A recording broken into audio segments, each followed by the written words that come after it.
भारत के इतिहास की बात की जाए तो भारत के इतिहास में समय समय पर हुए विद्रोह, युद्ध के इतिहास को पढ़े बिना भारत के इतिहास की कल्पना नहीं की जा सकती है। ऐसी कई घटनाएं, विद्रोह और युद्ध भारत के पराक्रम को दर्शाती है। तो दोस्तों, आज हम ऐसे ही एक विद्रोह के बारे में बात करेंगे, जिस विद्रोह का नाम है संथाल विद्रोह। तो संथाल विद्रोह क्यों हुआ, क्या कारण था, तो इस बारे में हम आपको आज बताएंगे। तो संथाल एक प्राचीन जनजाति है जो झारखंड, बिहार, बंगाल के क्षेत्रों में निवासरत करती है।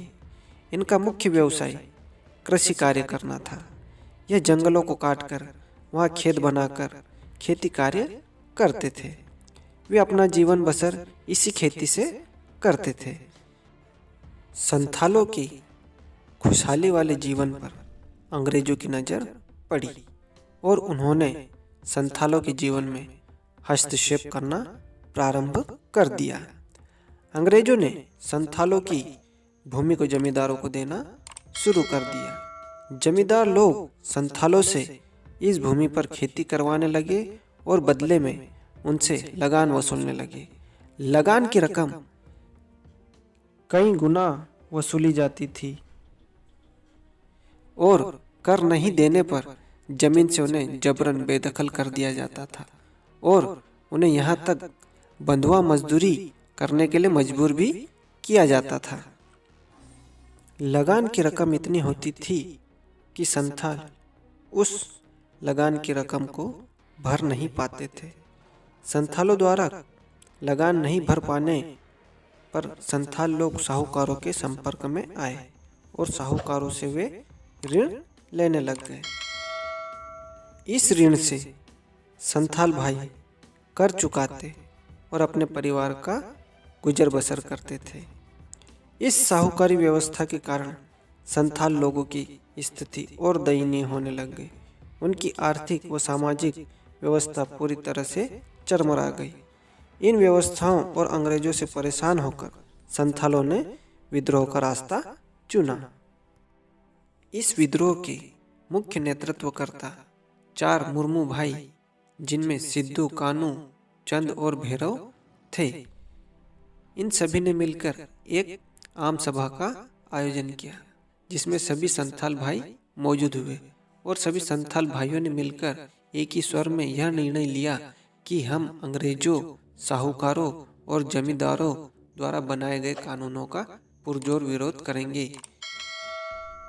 संथालों ने 30 जून 1855 को विद्रोह का बिगुल बजा दिया और संथालों ने गांव-गांव जाकर जमींदारों, साहूकारों को लूटना आरंभ कर दिया। संथालों ने अंग्रेजों को भी लूटना व उनके निर्मित संपत्ति को नुकसान पहुंचाना शुरू कर दिया। इस बात का पता जब कंपनी प्रशासन को लगा तो वह आश्चर्यचकित हो गए। इस विद्रोह को रोकने के लिए कंपनी ने जमींदारों और साहूकारों की मदद से गांव में अपने दल को भेजा, लेकिन वह दल असफल रहा। ब्रिटिश सरकार संथालों की आक्रामकता को देखकर अंदर से हिल चुकी थी। सरकार ने इस हिंसक कार्रवाई को सख्ती से दबाने का ऐलान किया। वह संथालों के दमन के लिए बंदूकों से लैस टुकड़ी को संथालों के विद्रोह को दबाने के लिए भेजा गया। संथालों के पास अस्त्र शस्त्र के रूप में सिर्फ धनुष, बाण व भाले ही थे, जिससे वह बंदूकों का सामना ठीक से नहीं कर पा रहे थे। फिर भी संथालों ने बड़ी बहादुरी के साथ अंग्रेजी सेना का डटकर सामना किया। अंततः कई संथालों को गिरफ्तार कर लिया गया व लगभग 15,000 से अधिक संथाल लोग इस विद्रोह में शहीद हो गए।